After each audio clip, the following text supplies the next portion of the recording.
On commence par toi puisque tu as déjà emboîté le pas. Ok, bon, je dirais que quand tu regardes toute la structure de l'histoire de Naomi et de Ruth, nous avons beaucoup à apprendre.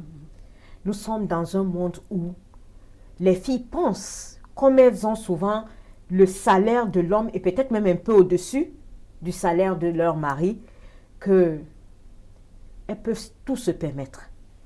Mais le mariage est une institution sacrée. Quand on pose les bonnes bases, on obtient les bonnes réponses.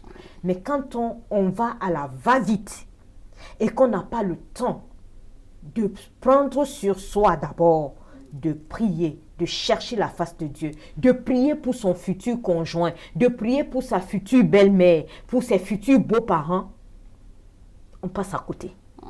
On passe à côté. Ton mot de fin?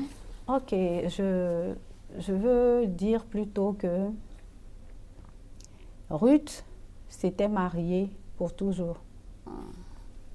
Ruth s'était mariée pour toujours. La Bible nous montre ce côté de l'histoire où Ruth est restée attachée à sa belle-mère, l'a suivie et s'est occupée d'elle.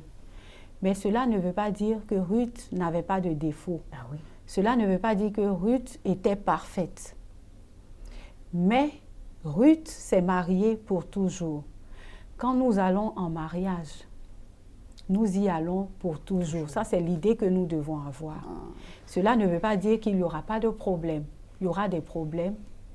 Mais si nous restons accrochés à Dieu, certainement nous serons comme Ruth. Merci. Merci. Ces échanges ont été très intéressants. Le sel au féminin, c'est tout pour aujourd'hui. L'histoire de Ruth nous rappelle que l'arrière-grand-mère du célèbre David, roi d'Israël, est une femme de Moab qui s'est convertie à la religion d'Israël et s'est mariée dans l'alliance.